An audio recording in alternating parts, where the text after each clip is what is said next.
Hi viewers, this is Hamad Hasan again और हम screenplay writing की क्लासेस को पढ़ रहे हैं व्यूअर्स और स्टोरी डेवलपमेंट के जंक्शन पे हैं। और हम जानते हैं कि ये एक बहुत ही इम्पॉर्टेंट हिस्सा है हमारे स्क्रीन प्ले राइटिंग का, जो कि अक्सर लोग इसको मिस करते हैं। व्यूअर्स, अभी भी जब मैं क्लासेस पढ़ा रहा हूँ और अभी भी मैं देखता हूँ कि हमारे अपने ग्रुप के या मेरे फॉलोअर्स या स्टूडेंट्स कह लूँ या अपने कोलीग्स कह लूँ, दे आर स्टिल इन हरी। वो ये चाहते हैं कि एक हम बस स्क्रिप्ट लिख लें किसी तरीके से जल्दी से। व्यूअर्स, उसका कोई फ़ायदा नहीं है। आप 5-6 साल भी उस स्क्रिप्ट को लेके बैठे रहेंगे, वो नहीं बिकेगा। वो इसलिए नहीं बिकेगा कि उसके अंदर कुछ नहीं है। आपको अभी मेरे पास जितने भी थोड़े बहुत सैम्पल्स आप लोगों ने भेजे हैं, उसको अगर मैं देखूं तो वो किसी स्टैंडर्ड पे भी पूरा नहीं उतरता। ना फॉर्मेटिंग के स्टैंडर्ड पे उतरता है, ना किसी डायलॉग के स्टैंडर्ड पे उतरता है, ना ही वो किसी डेवलपमेंट के पॉइंट ऑफ व्यू से उतरता है सामने।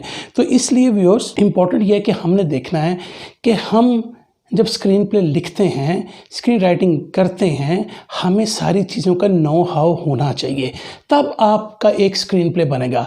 तो जो हम जल्दी कर रहे हैं उसका कोई फ़ायदा नहीं है। हर बंदा समझता है मैं बहुत टैलेंटेड हूँ, मैं लिख लूँगा। लेकिन व्यूअर्स, मैंने आपको कहा कि we are among the 99% of writers.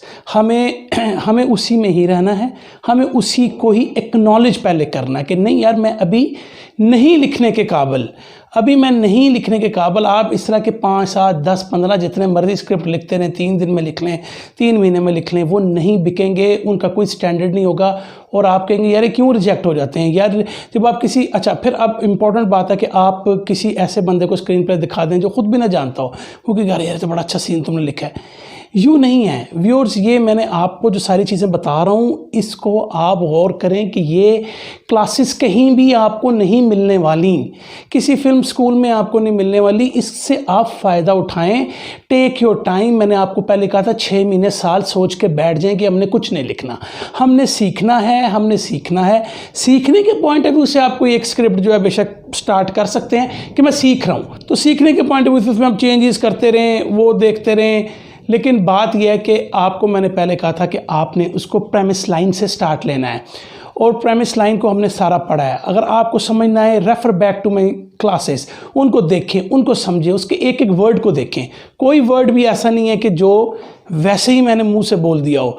Her word का एक मकसद है, उसका एक साइकिल है, उसी में ही आपको लेकर चलना है। तो व्यूअर्स, इस पॉइंट ऑफ व्यू से आपने इन चीज़ों का ख्याल रखना है। ये डोंट हरी, डोंट बॉदर अभी कि आप एक राइटर हैं। ये सोच के ही मत चलें कि आप एक राइटर हैं। आप ये सोचें कि मैंने आज से 6 महीने के बाद, साल के बाद एक राइटर बनना है। जब आप उस चीज़ पे पहुंच जाएंगे तो फिर आप इस काबिल होंगे कि आप कह सकेंगे कि आप एक राइटर हैं। तो व्यूअर्स, ये थोड़ा सा इंट्रोडक्शन दोबारा से करना इसलिए इम्पॉर्टेंट हो गया था कि मैंने देखा है हर बंदा ये चाह रहा है कि वह जल्दी से स्क्रिप्ट लिख ले। व्यूअर्स, ऐसा होता है। हम भी जब नए नए आए थे तो हमारा भी ये मकसद था कि हम जल्दी से जल्दी स्क्रिप्ट लिखें। लेकिन मैं आपको एक चीज़ बताता हूँ कि मैंने जब अपना पहला स्क्रिप्ट लिखा, जिसको मैं एक फॉर्मली स्क्रिप्ट कह सकता हूँ, और हम सीखने के मराहिल में थे, तो व्यूअर्स वो एक इंग्लिश का स्क्रिप्ट था। और उस इंग्लिश के स्क्रिप्ट को पहली दफ़ा मैंने 6 माह लगाए। लेकिन मैं आपको अभी भी गारंटी से कह सकता हूं कि जितने भी सैंपल्स आपने भेजे हैं उससे वो कई दर्जा बेहतर था। अब भी अगर मैं उसको देखता हूं तो वो कई दर्जे बेहतर था। उसकी वजह कि मैंने उससे पहले थोड़ी बहुत स्टडी की थी, थोड़ा बहुत समझा था कि टेक्निक, हालांकि मुझे उस वक्त जितना आपको अब पता चल रहा है ये मुझे नहीं पता था। ये अगर मुझे उस वक्त पता होता तो मैं उस पर 6 महीने लगा के उसको बड़ा क्लास का एक स्क्रिप्ट बना लेता। तो वो स्क्रिप्ट फिर आज तक उसके 17-18 ड्राफ्ट्स बन चुके हैं। वो स्क्रिप्ट मैंने क्या रख दिया है, वो मैंने सीखने सिखाने के लिए स्क्रिप्ट रख दिया है। कैरेक्टर को चेंज करना, उसके ट्रेट्स बदल देने, ये मैंने अपने लिए एक रखा हुआ है। ठीक है कि इसको मैं यूं करूं तो क्या होगा, सीखने के लिए। तो व्यूअर्स, आप ये मत समझें कि अब आपको एक और पॉइंट बताता हूँ कि जब आप एक चीज़ सीख लेंगे ना, आप एक चीज़ सीख लेंगे, सीखने के बाद आपने जो भी अपना कोई भी आइडिया रखा होगा उसको स्क्रिप्ट पे लेकर आना चाह रहे होंगे, और आपने अगर सीखा होगा तो आपको उसमें से नई नई चीज़ें खुद ब खुद ऑटोमेटिकली बाहर आनी शुरू हो जाएगी, क्योंकि आपको सारे लॉजिक्स का पता होगा और आपको मज़ा आएगा उसमें। अभी your flat, most of the cases में फ्लैट, 5-10 सीन लिखे फ्लैट, यार अब क्या लिखूँ, ये नहीं होना चाहिए। तो जब आपके ज़हन में, जब आप इस पोजीशन पे पहुंच जाएंगे, आपको किसी एक सीन में भी दिक्कत ना आए। मैं ये नहीं कह रहा हूँ नहीं आ सकती, लेकिन फैसला लेने की पोजीशन में ज़रूर आनी चाहिए कम अज़ कम, यानी कि इस करैक्टर का ये मैं सीन लिख रहा हूँ तो क्या इस करैक्टर को रिफ्लेक्ट कर रहा है कि नहीं, इस तरह की चीज़ें आप डिस्कशन में लेकर आएँ तो फिर उसका मज़ा आता है। तो वो तब आएगा जब आपको चीज़ों का पता होगा। तो viewers please keep this in thing mind. तो व्यूअर्स आज हम अपना दूसरा और नया लेक्चर स्टार्ट करते हैं और ये हम बहुत ही इंपॉर्टेंट जंक्शन पे है मॉरल कंपोनेंट के। और मैंने पूछा था पिछली दफ़ा व्यूअर्स कि हम क्या चाहते हैं, क्या हम मॉरल कंपोनेंट को और मज़ीद तफसीलन पढ़ें बिफोर क्रिएटिव राइटिंग है, लेकिन मुझे किसी का कोई ख़ास जवाब नहीं आया। तो मैं देखता हूँ कि हमने इसको क्या करना है। तो इस पॉइंट ऑफ व्यू से मॉरल कंपोनेंट हम पढ़ रहे हैं और उसका हमने एक पहले पार्ट पढ़ लिया था।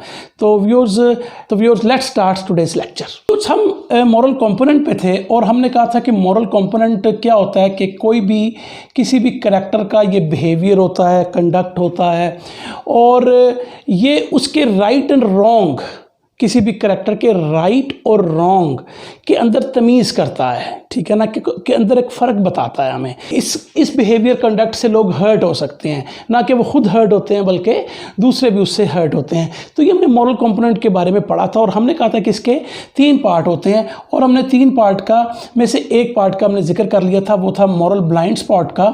और फिर हमने कहा था कि हमारे पास एक इमोरल इफ़ेक्ट होगा, ये आज हम पढ़ेंगे। और तीसरा हमारा था मॉरल डायनेमिक टेंशन थी। और हमने मॉरल ब्लाइंड स्पॉट को अच्छी तरह देख लिया है, उसको पढ़ लिया है। किसी को ना समझ आए तो एक दफ़ा आप दोबारा जाएं। मैं ये आपसे सिर्फ इतना रिक्वेस्ट करूंगा कि व्यूअर्स इसको अगर हमने पढ़ना है और डीप इस मॉरल कंपोनेंट को, तो मुझे 5-6 लेक्चर्स चाहिए होंगे मज़ीद इसको पढ़ाने में, और ये फिर आपको और इंटरेस्ट होगा। लेकिन मुझे पता है कि सब चाहते हैं मैं जल्दी से इन चीज़ों को ख़त्म करूं, तो मैं ये फ़ैसला करूंगा 1-2 दिनों में कि मुझे क्या करना चाहिए।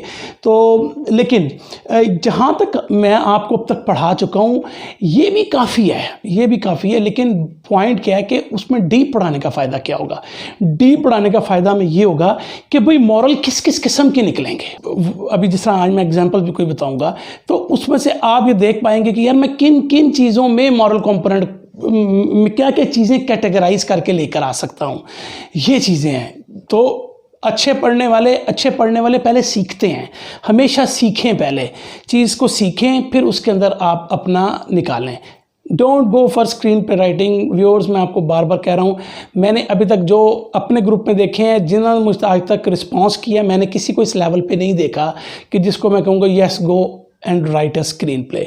ठीक है, कोई अपनी मर्ज़ी करता तो डेफिनेटली मैं उसको रोक नहीं सकता, लेकिन मेरा आपको ये सजेशन होगा कि व्यूअर्स डेफिनेटली फर्स्ट लर्न। तो व्यूअर्स हम पढ़ रहे थे मॉरल कंपोनेंट। हिंदी में अगर आप वर्ड यूज़ करें तो नातिक का वर्ड यूज़ कर सकते हैं। अगर मैं हिंदी में लिखूं नातिक, थोड़ी बहुत हिंदी आती है, तो नातिक मॉरल कंपोनेंट होता है हमारा। और ब्लाइंड स्पॉट यानी कि नातिक एक ब्लाइंड स्पॉट है, उसका मॉरल है या इखलाकी तौर पे हम उर्दू में इसको कह सकते हैं।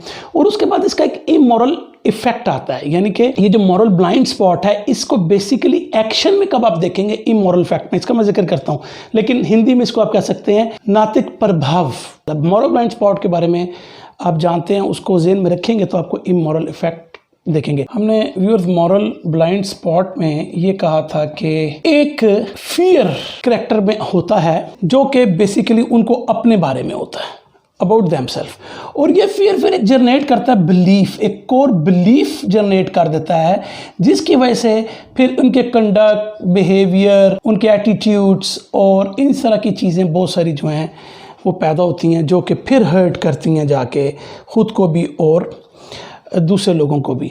तो ये फियर पहले तो इनमें अपने में होता है, बिलीफ फिर इनका पूरा वर्ल्ड के लिए बन जाता है। अच्छा, अब अगर हम इसको तफसील से पढ़ें, इसको ज़्यादा एक्सप्लेनेशन जो मैंने कहा था अगर हम पढ़ते हैं तो हम देखेंगे बेसिकली फियर्स पैदा कैसे होते हैं। हालांकि ये फियर तो उसका मॉरल ब्लाइंड स्पॉट है, लेकिन मिसाल के तौर पे आम तौर पे पास्ट मेमोरीज़ में या पास्ट जो उसका गुजरा होता है उसमें कोई वूंड ऐसा पड़ा होता है, आपका कोई ज़ख्म उसको लगा होता है, कोई ऐसा वाक़या उसके साथ हुआ होता है, तो हम उन चीज़ों को पढ़ सकते हैं अगर हम चाहेंगे।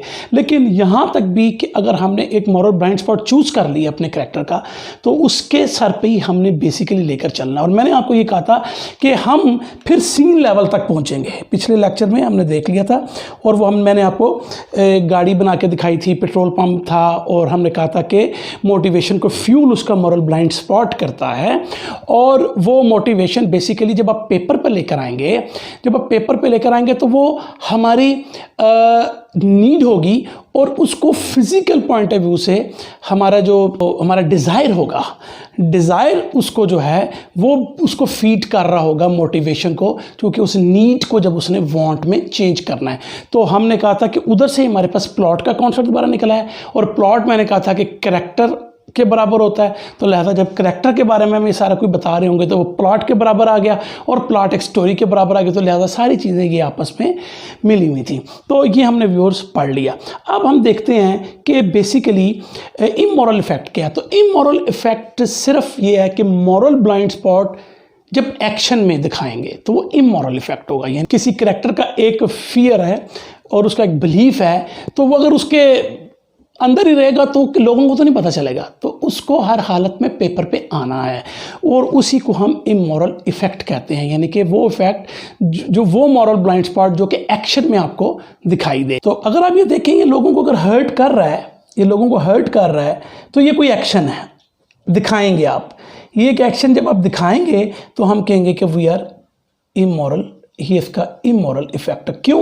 वो एक्शन मैंने आपको पहले ही कहा था कि ये सारा कुछ वो अपने मॉरल ब्लाइंड स्पॉट की वजह से करता है। और जब इसको हम यानी कि एक्शन में दिखाएंगे कि वो वाकई करता है, अप्लाई करता है अपनी उस चीज़ों को, तो उसका इमोरल इफेक्ट हो जाएगा। क्यों? इसलिए ये इमोरल इफेक्ट हो जाएगा कि दुनिया की नज़र में तो गैर अखलाकी काम कर रहा है ना। सपोज अगर वो किसी को मारता है तो ये अच्छी बात तो नहीं समझ जाती, तो वो होगा इमोरल, ठीक है। और इफेक्ट क्यों आ रहा है? उसके मॉरल ब्लाइंड स्पॉट की वजह से। तो इफेक्ट जो होता है किसी चीज़ का हो जाना, असर कर जाना, तो इसका मतलब है कि फिर हम इमोरल इफेक्ट को कहेंगे कि ये basically moral blind spot in action है। तो व्यूअर्स इसको हम वही अपनी अहमद वाली एग्जाम्पल से देखते हैं। अहमद का फियर क्या है? वो बैंक रॉबरी वाले एग्जाम्पल की बात कर रहा हूँ।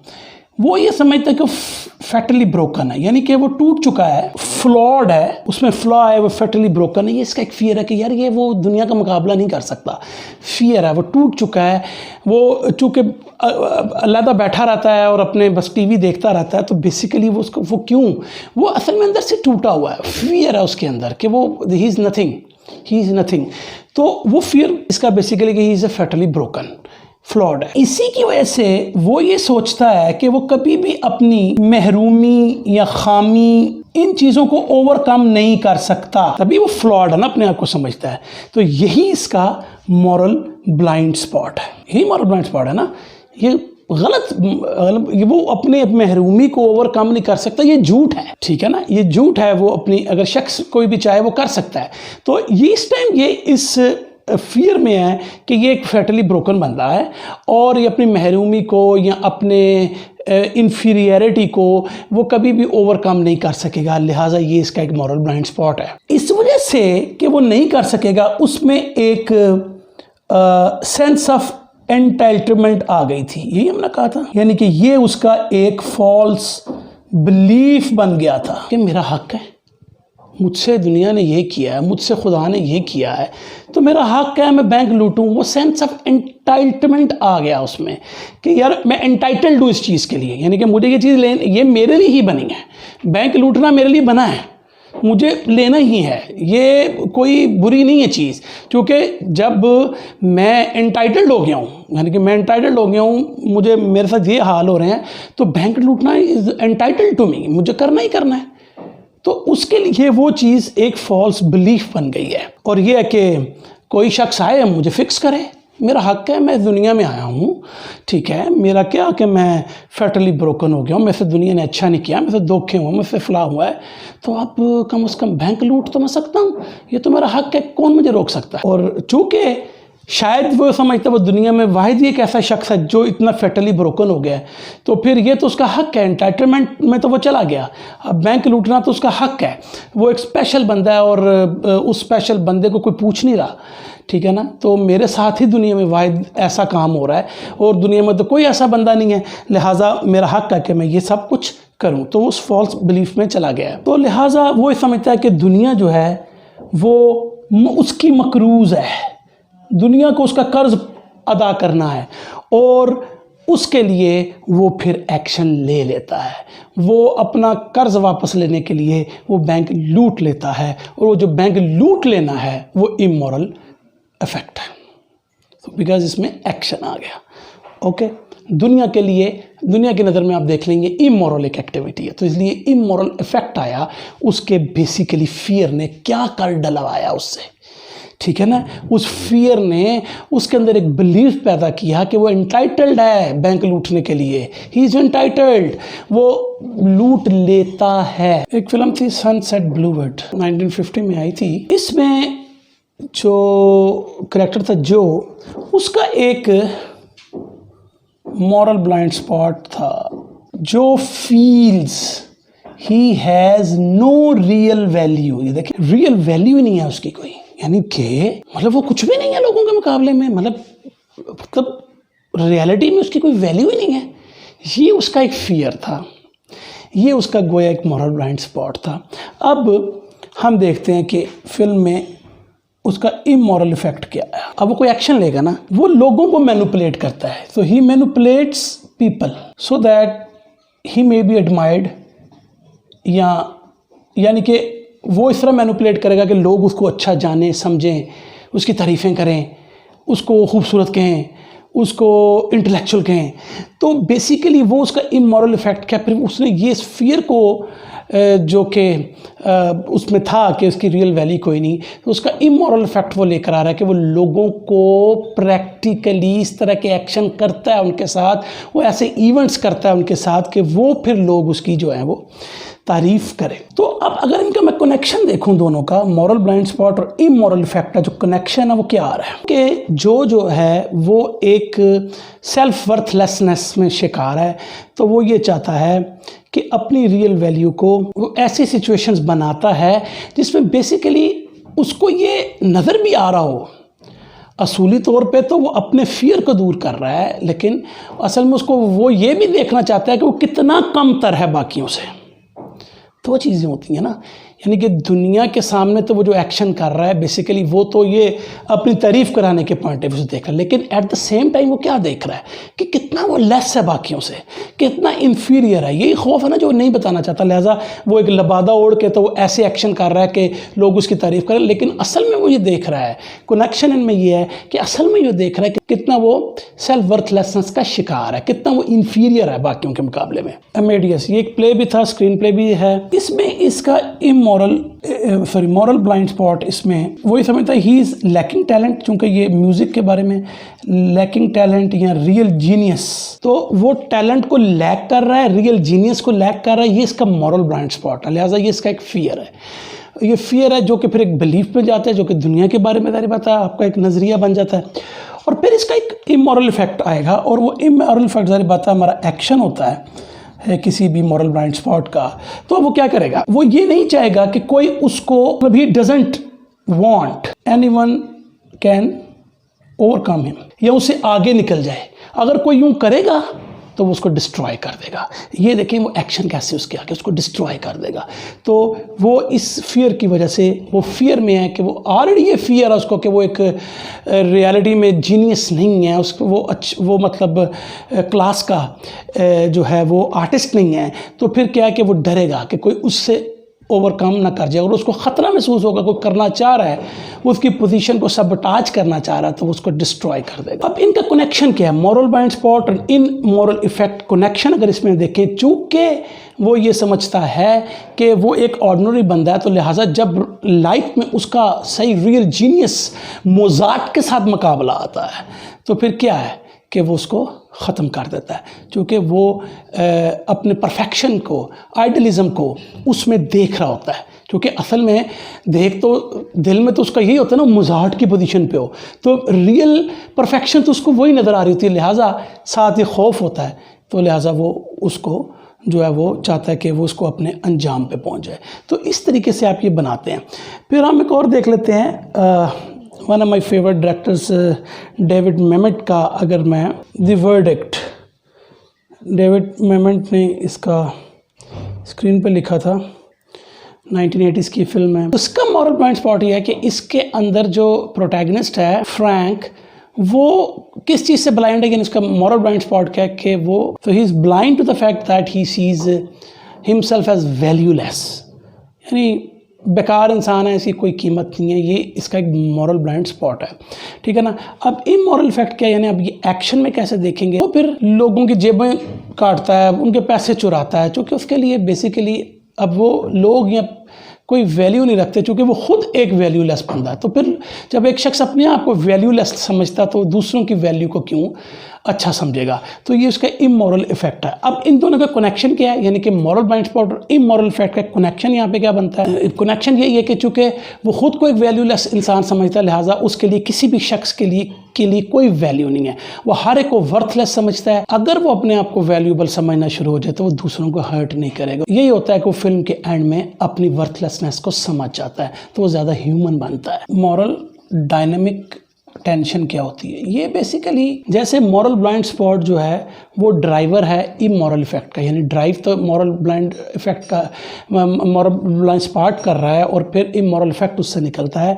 लेकिन मॉरल डायनेमिक टेंशन उस लूप को चलाए रखती है। Blind spot immoral effect, blind spot immoral effect, तो वो जो इंजन है, वो जो लूप है, वो ये मॉरल डायनेमिक टेंशन की सूरत में हमें आए। ये मॉरल डायनेमिक टेंशन उस इंजन को, उस लूप को चलाई रखती है। आपको पता है कि थ्रू आउट आपके स्क्रीन प्ले कैरेक्टर कुछ चॉइसेस लेता है। मैंने आपको पहले ही कहा था कि कुछ चॉइसेस उसको करनी है, उसको नहीं करनी, और वो चॉइसेस हमें कौन बताएगा, वो सारी चीज़ें मैं पीछे आपको बता के आया हूँ। तो वो जो चॉइसेस हैं व्यूअर्स, वो चॉइसेस ये नहीं है कि उसने अपना पिस्ता वाली आइसक्रीम खानी है या अखरोट वाली आइसक्रीम खानी है, ये ले उसने चॉइसेस नहीं करनी, बल्कि उसने करना कि क्या मैं अपनी बीवी को कत्ल करूं कि ना करूं, मैं बैंक लूटूं कि ना लूटूं। यानी उसने वो डिसीजंस करने हैं जिसके अंदर आपकी मोरालिटी शामिल होती है, आपका मॉरल जो कंपोनेंट है वो शामिल होता है। तो ये जो फिर मॉरल डायनेमिक टेंशन है, ये बेसिकली आपकी उन चॉइसेस को जनरेट करती चली जाएगी, आपकी चॉइसेस को जनरेट करती चली जाएगी कि उसने अब क्या चॉइस लेनी है। चॉइसेस हमारी जो हमने इस तरह के डिसीजंस लेने हैं वो हमारी मॉरल डायनेमिक टेंशन से आएगी। लेकिन जारी बात है कि वो क्या कोई काम करना चाह रहा, नहीं करना चाह रहा, हमने अभी दो कंपोनेंट्स पढ़े हैं, उसमें से वो ड्राइव हो रहे हैं मॉरल आपके ब्लाइंड स्पॉट के साथ। लेकिन मॉरल डायनेमिक टेंशन हमें वो चॉइसेस दे रहा है, ये चॉइसेस निकाल रहा है, ये बबल्स निकाल रहा है। उन बबल्स को, उन चॉइसेस को बेसिकली मॉरल ब्लाइंड स्पॉट जो है और इमोरल फैक्ट मिलके चूज़ करते हैं। ये चॉइसेस आपको देता जा रहा है और आपने अपने मॉरल ब्लाइंड स्पॉट से, अपने इमोरल इफेक्ट से उनमें से चूज़ करना है। ये फ़र्क है। ओके, इन्हीं चॉइसेस की वजह से हमें पता है कि कोई करैक्टर बाद में ह्यूमन होता है या इनह्यूमन होता है, ये वो ग्रो करता है कि नहीं ग्रो करता, ये चीज़ें यहाँ से हमारे निकलती हैं। ये क्यों क्रिटिकल हो गया है moral dynamic tension, why it become so critical की चॉइसेस को दिखा रहा है कि ये हमारे बेसिकली दो करैक्टर्स के दरमियान फ़र्क डाल दे, पैसिव करैक्टर और एक हमारा एक्टिव करैक्टर। तो इस करके मॉरल डायनेमिक टेंशन जो चॉइसेस दे रहा है उसमें से हम अपने करैक्टर को एक्टिव या पैसिव बना सकते हैं। तो हम चाहते हैं कि हमारा करैक्टर एक्टिव रहे, पैसिव ना हो। एक्टिव करैक्टर कौन सा होता है कि जो बेसिकली खुद सिचुएशंस को बनाता है। पैसिव करैक्टर में ऐसा होता है, पैसिव करैक्टर में कि आप एक सिचुएशन के अंदर हैं, जिस तरह के सिचुएशनल फिल्म्स का जिक्र ज़्यादातर में आपको पैसिव करैक्टर मिलता है। उसकी वजह कि वो उसने खुद सिचुएशन को नहीं बनाया, बस वो एक सिचुएशन में अब उनको अपना मसला हल करना है। एक्टिव करैक्टर जो है अपने लिहाज से जो एक्शंस लेता है वो अपने लिए सिचुएशंस क्रिएट करता है, अच्छी या बुरी, तो हमारा वो एक्टिव करैक्टर होता है। फिर एक्टिव करैक्टर जो हमारा है वो सीन लेवल के ऊपर एक्शंस करता है जो कि हमारे consistent with the moral blind spot होते हैं। जबकि पैसिव करैक्टर में डेफिनेटली वो सिर्फ रिस्पॉन्स करेगा। एक जिस मैं जोकर फिल्म में आपको बताया कि एक वो सिचुएशंस को बताएगी, वो उसके अगेंस्ट वो रिस्पॉन्स कर देगा, दैट्स ऑल। तो वो एक पैसिव है। और जैसे हम एक दो फिगर्स के साथ करते हैं, जो हमारा पैसिव करैक्टर लूप होगा, पैसिव करैक्टर लूप या पैसिव प्रोटैगनिस्ट लूप हमारा क्या होगा कि मिसाल के तौर पे आप एक प्रॉब्लम में हैं, एक सिचुएशन में है, आप किसी मिस्ट्री में हैं, ठीक है, और आपने रिस्पॉन्स किया जिसको आप रिएक्टिव रिस्पॉन्स कहते हैं। यानी कि एक सिचुएशन, एक प्रॉब्लम आई, आपने खुद वो पैदा नहीं की, आप में आई, आपने उसका एक जवाब दे दिया। उसके बाद फिर क्या होगा, ये जो रिएक्टिव रिस्पॉन्स, इसका कोई एक्शन होगा, वो ज़ाहिर बात है एक्शन लेगा। अगर वो लिफ्ट में फंस गया है तो उसका वो रिस्पॉन्स करेगा और वो अफेक्ट करेगा। हो सकता है वो लिफ्ट तोड़े, हो सकता है वो छत तोड़े, तो एक रिएक्टिव उसने इफेक्ट कर दिया। उसके बाद जितनी मर्जी इसको आप प्रॉब्लम देते जाएं, प्रॉब्लम देंगे वो रिस्पॉन्स करता जाएगा, प्रॉब्लम करेंगे वो उसका जवाब दे देगा। जितनी मर्जी प्रॉब्लम डाल दें, हत्ता कि ये प्रॉब्लम आपकी सॉल्व हो जाए। जब प्रॉब्लम सॉल्व हो जाएगी तो स्टोरी आपकी एंड हो जाएगी। ये आपकी मोस्ट ऑफ द केसेस आपकी सिचुएशन फिल्म में है। प्रॉब्लम दो, रिएक्शन लो, प्रॉब्लम दो, रिएक्शन, ये लूप चलता रहेगा। जहाँ आप समझते हैं कि यार काफ़ी हो गया, अब आप उसको प्रॉब्लम को सॉल्व करवा देते हैं तो आपकी स्टोरी एंड हो जाएगी। ये हमारा एक पैसिव प्रोटैगनिस्ट लूप है या कैरेक्टर लूप है। तो इसका मतलब है कि एक एपिसोडिक राइटिंग है, एक नया प्रॉब्लम दे दिया, फिर उसने रिएक्शन कर लिया, ये एक इंजन चल रहा है आपका, ठीक है। तो ये एपिसोडिक राइटिंग है जिसके अंदर स्टार्ट्स और स्टॉप के इश्यूज़ हैं, जिसके अंदर कोई स्मूथनेस ऑफ द स्टोरी नहीं है। आप उसको प्रॉब्लम देते जाते हैं, वो उसको रिएक्ट करता जाता है। इसे हम एक पैसिव प्रोटैगनिस्ट लूप कहते हैं। इसमें ऐसा होता है कि आउट ऑफ द ब्लू कोई ऐसी हरकत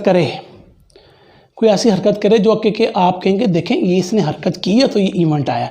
वो हरकत की वजह से अगर कोई इवेंट आया, वो उसके मॉरल ब्लाइंड स्पॉट की वजह से नहीं आ रहा, वो आउट ऑफ ब्लू आ गया। बात फॉलो कर रहे हैं? ऐसे होता है जिस तरह ग्रेविटी में देख लें, मैंने आपको बताया भी था। तो बेसिकली अब आप कहें कि उसकी चॉइस थी वो एस्ट्रोनॉट बने, तो क्या उसका ये मॉरल ब्लाइंड स्पॉट था कि वो एस्ट्रोनॉट बने? नहीं था। इसलिए देखना यह है कि आउट ऑफ ब्लू अगर वो कुछ करता भी है तो क्या वो एक्शन जो वो सिचुएशन लेकर आ रहा है, क्या उसके मॉरल ब्लाइंड स्पॉट से आ रहा है? मोस्ट ऑफ द केसेस में नो, ठीक है। इट मीन्स कि ये एक पैसिव प्रोटैगनिस्ट लूप है। कुछ केसेस में हो सकता है कि अगर आपने एक पैसिव प्रोटैगनिस्ट लूप बनाया और उसके ऊपर जाके या तो फिर आप एक वजह बताएं कि वो करैक्टर पैसिव क्यों है। यानी स्ट्रॉ डॉग्स में अगर आप देखें, पुरानी फिल्म 80s की मैंने देखी है, वो एक अंडरडॉग है। अंडरडॉग जितने भी अगर आप स्टोरीज फिल्म्स देखते हैं उसमें यही होता है कि कई दफ़ा आपने इंडियन फिल्म में भी देखा होगा कि कई ऐसे हीरो दिखाते हैं कि वो जो किसी चीज़ से रिएक्ट ही नहीं करते। यानी वो गुंडे आए हैं, वो छेड़ गए हैं, वो कुछ नहीं कह रहा उसकी बीवी को, उसकी गर्लफ्रेंड को, या मिसाल तौर पर जो है उसको कोई चांटा मार जाता आके उसका मजाक उड़ाते हैं, वो कुछ नहीं कहता। तो कई दफ़ा गुस्सा आता है यार क्या बकवास है। तो बेसिकली उन्होंने क्या दिखाया था, एक अंडरडॉग प्रोटैगनिस्ट है, ठीक है। मैं पर्सनली ऐसे करैक्टर पसंद नहीं करता, लेकिन सपोज अगर वैसा है करैक्टर और फिर उस करैक्टर के आप पैसिव होने की वजह बताएं तो फिर शायद उसमें इंटरेस्ट पैदा हो जाए। स्ट्रॉ डॉग्स में बिल्कुल एंड के 20 यानी कि वो यही उसकी बीवी उसको कहती रहती है, यानी वो अमेरिकन कपल होते हैं, वो इंग्लैंड में आके किसी प्रोजेक्ट पर आते हैं और वो एक गांव का एरिया है और वहाँ पर उन्होंने कोई वो अपना प्रोजेक्ट कर रहा होता है। वहाँ पर कुछ काम करने वाले लोग होते हैं जो कंस्ट्रक्शन कर रहे होते हैं, वो उसकी बीवी पर नज़र रखते हैं। तो चूँकि उसकी बीवी जो होती है वो अट्रैक्टिव होती है तो वो उसकी तरफ मतलब जो माइल होते हैं। तो ये कुछ भी नहीं कहता, वो बार बार कंप्लेन करती है जी मेरे साथ ये हो गया, लेकिन वो ऐसे हमें लगता है कि वो बिल्कुल जो है जानते हुए समझते हुए भी कुछ नहीं कर रहा। तो एंड में हम दिखाते हैं कि वो आखिरी 25-30 मिनट में वो सबको बड़े तरीके से अकेला ही ख़त्म करता है। वो 10-15 लोग होते हैं, वो बड़े एक ड्रामेटिक स्टाइल में। लेकिन अगेन उसमें थोड़ा बहुत आप बता पाते हैं कि प्रोटैगनिस्ट जो है वो है, लेकिन अगेन मतलब वो एक ऐसी फिल्म है जो मैं कभी पसंद ना करूं, ठीक है।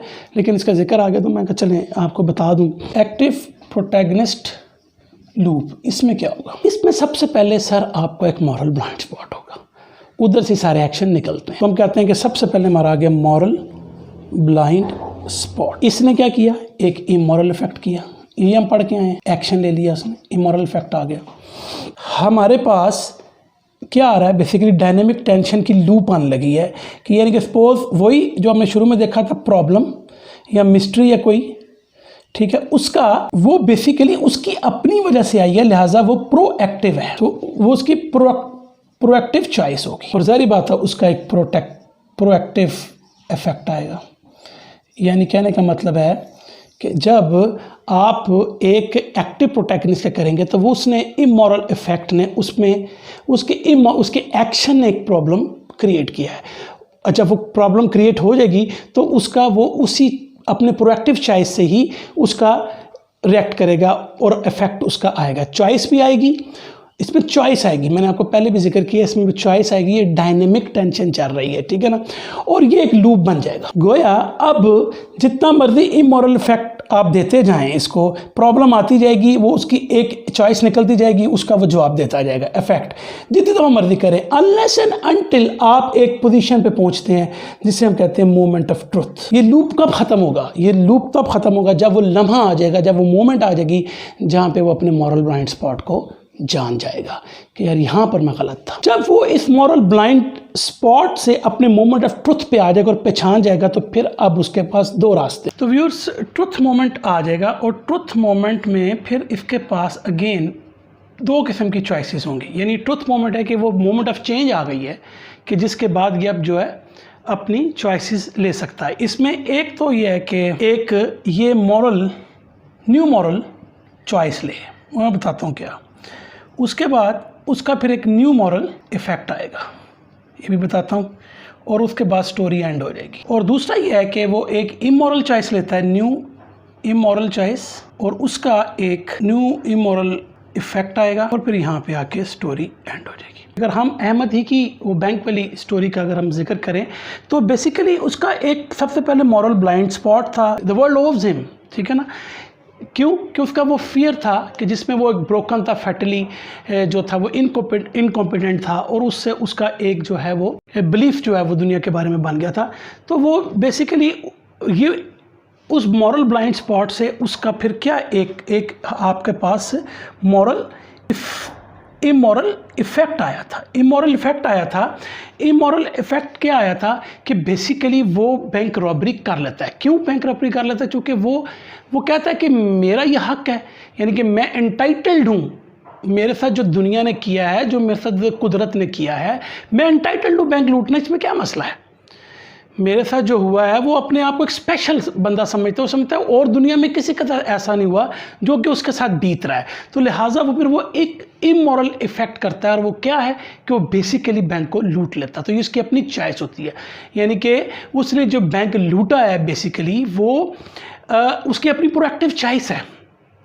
ये नहीं है कि रैंडमली आज उसको ख्याल आया चलो यार बैंक लूट लेता हूँ, यार ये अच्छा इसमें अपना 5 लाख रुपए पड़ा, चलो ये बैग उठा दो। नहीं, उसने सारा प्लान किया हुआ है, ठीक है। वो इमोरल इफेक्ट आया, उसने बैंक लूटी, नो इज़ अ क्रिमिनल हो गया, इसलिए एक इमोरल इफेक्ट आ रहा है। अब वो he is on the run, जाहिर बात है पुलिस उसके पीछे है, वो भाग रहा है, उसने पैसों को भी बचाना है, तो ठीक है। तो अब बेसिकली क्या हो रहा है कि इस इमोरल इफेक्ट की वजह से हम बेसिकली अब डायनेमिक टेंशन की तरफ आ रहे हैं। अब वो लूप स्टार्ट होने लगे जिसमें ज़ाहिर बात है एक प्रॉब्लम आ गई है।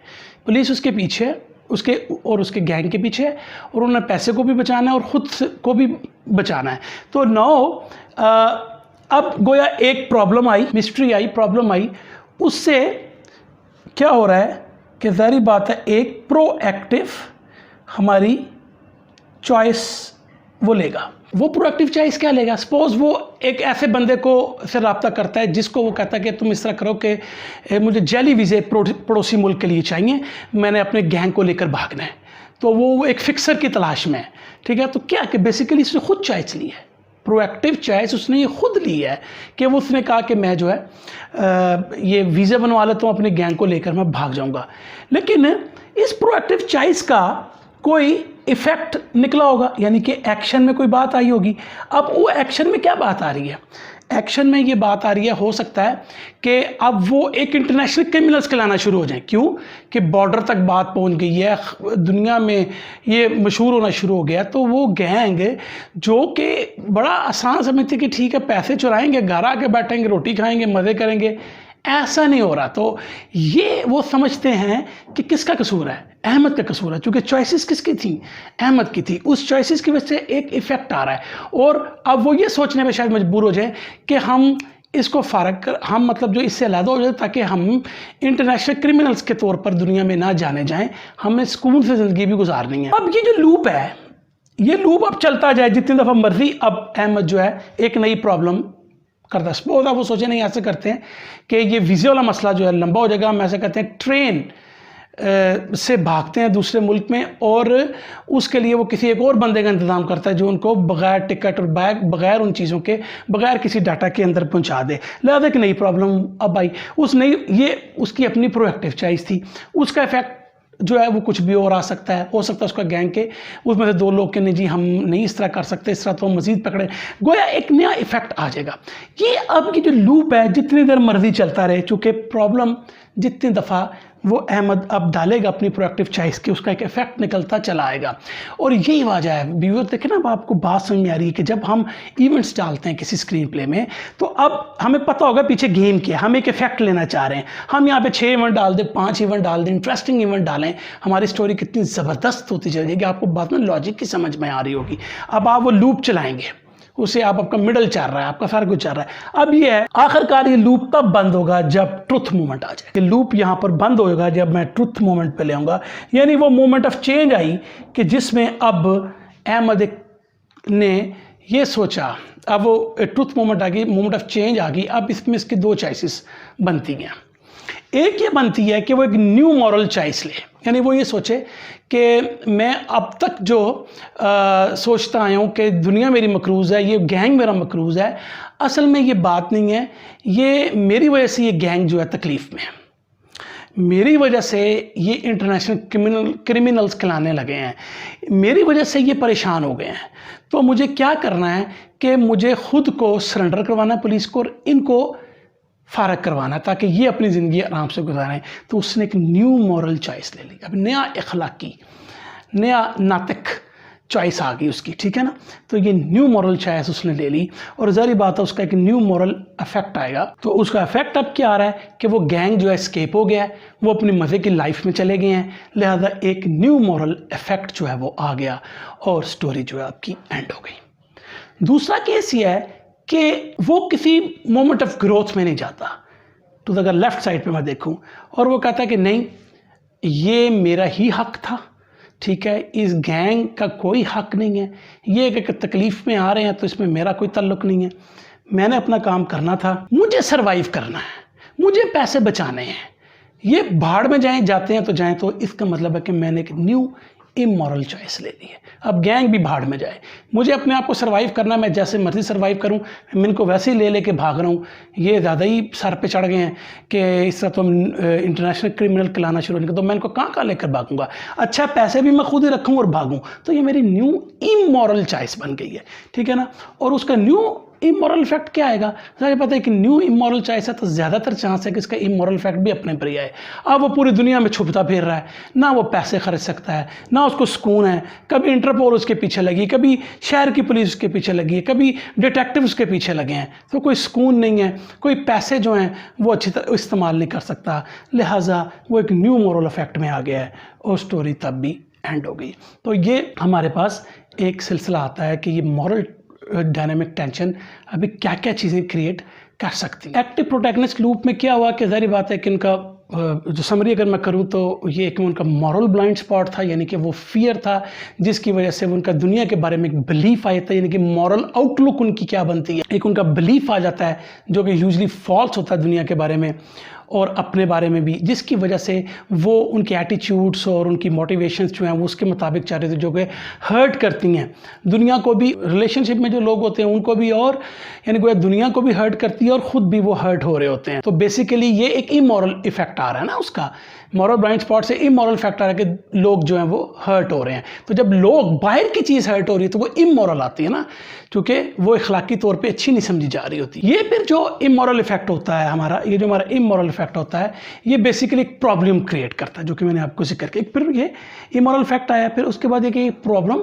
क्रिएट करता है, प्रॉब्लम क्रिएट करता है कि लूप बन जाता है, वो अपनी प्रोएक्टिव चॉइस करता है जिसकी वजह से आपके जो हैं उसका फिर एक इफ़ेक्ट आ रहा होता है, और वो इफ़ेक्ट जो है वो लूप की शक्ल में चल रहा था अनटिल एक ट्रुथ मूवमेंट आती है। और ट्रुथ मूवमेंट के बाद अब उसके बाद 2 चॉइसेस होती हैं, या वो न्यू मॉरल चॉइस में चला जाए या न्यू इमोरल चॉइस में चला जाए। आपने ज़रूर याद रखना है कि ये बेसिकली करैक्टर खुद ये प्रॉब्लम दे रहा है। ये प्रोएक्टिव में ये आपको मैंने कहा एक्टिव प्रोटैगनिस्ट लूप में यही होता है, ये प्रॉब्लम खुद क्रिएट करेगा, उसकी खुद एक जो है आपकी प्रोएक्टिव इफेक्ट आ रहा होगा, प्रोएक्टिव चॉइस लेगा, उसका प्रोएक्टिव इफेक्ट आएगा और ये लूप आपका चलेगा कि फिर आप बेसिकली सीन लेवल पे इस लूप को जितना मर्जी चलाएं, वो कन्फ्लिक्ट्स आ रहे होंगे, ये प्रॉब्लम आई है, इसका इफेक्ट आ गया, कन्फ्लिक्ट आने शुरू हो गए। ये होता है सीखने का फ़ायदा। अब आपको समझ में आएगी स्टोरी कैसे चलानी चाहिए हमें, कैसे आपको पता होगा बैक पे आपकी क्या चीज़ चल रही है। तो इस लूप को आप जितना मर्जी खेलें, ठीक है ना। अगर आपके पास स्टोरी है, अगर वो आपका पैसिव करेक्टर, उसका मैंने जिक्र पहले किया, उसको उस पर सिंपल आपने स्टोरी स्ट्रक्चर को इतना नहीं करना, सिंपल आपने एक प्रॉब्लम देनी है, उस प्रॉब्लम में वो बैठा हुआ है, उसने खुद वो प्रॉब्लम नहीं ली और उस प्रॉब्लम की वजह से वो डेफिनेटली उसके कुछ इफेक्ट्स आएंगे। यानी कि इसको आप चलाएं, ये गोया आपके सीन लेवल पे कॉन्फ्लिक्ट का जरिया ये बन रहा है और उसके बाद एक गोया ट्रुथ मूवमेंट आती है जिसके हम क्लाइमैक्स कहते हैं जिसको हम, ठीक है ना। और उधर से फिर ये दो चॉइसेस अपनी ले लेता है और उनमें से वो एक न्यू इमोरल की तरफ भी जा सकता है और मॉरल इफेक्ट की तरफ भी जा सकता है। इसका मतलब क्या हुआ कि कॉन्फ्लिक्ट कहाँ से निकल रहा है, कैरेक्टर के मॉरल ब्लाइंड स्पॉट से निकल रहा है। आ गया ना। ये वो सारी चीज़ें तो पहले लेक्चर से मैं स्टार्ट कर रहा था, हर चीज़ को एक दिन में नहीं बताया जा सकता। अब आप देखें कि ये सारा कुछ कहाँ से, वो कन्फ्लिक्ट यहाँ पर हमें नज़र आना शुरू हो गया। तो बेसिकली कन्फ्लिक्ट क्या आ रहा है, ये बेसिकली कैरेक्टर के मॉरल ब्लाइंड स्पॉट से आ रहा है, मॉरल कंपोनेंट से आ रहा है। उसकी वजह से एक्टिव प्रोटैगनिस्ट लूप जो है ना क्रिएट हो रहा है। एक्टिव प्रोटैगनिस्ट लूप को ये फ्यूल कर रहा है मॉरल आपका जो कंपोनेंट है। और याद रखें यही आपकी मिडल ऑफ द स्टोरी है, यही आपकी मिडल ऑफ द स्टोरी है। तो व्यूअर्स, अब होप कि आपको आज का लेक्चर पसंद आया होगा। व्यूअर्स, नेक्स्ट क्लास में हम ने चूँकि ये 6 फाउंडेशन स्टेप्स कंप्लीट कर लिया, अब हमने जो स्टार्टिंग में वो 7 स्टेप कहा था कि किसी भी स्टोरी डेवलपमेंट के पॉइंट ऑफ व्यू से हमें उन चीज़ों की प्रेमिस डेवलपमेंट की ज़रूरत में वो 7 स्टेप चाहिए होते हैं, उसकी तरफ हम चलेंगे और देखेंगे उससे पहले कि आया हमने मॉरल कंपोनेंट को और पढ़ना है या हम इसी को ही लेकर चलें। Thank you very much.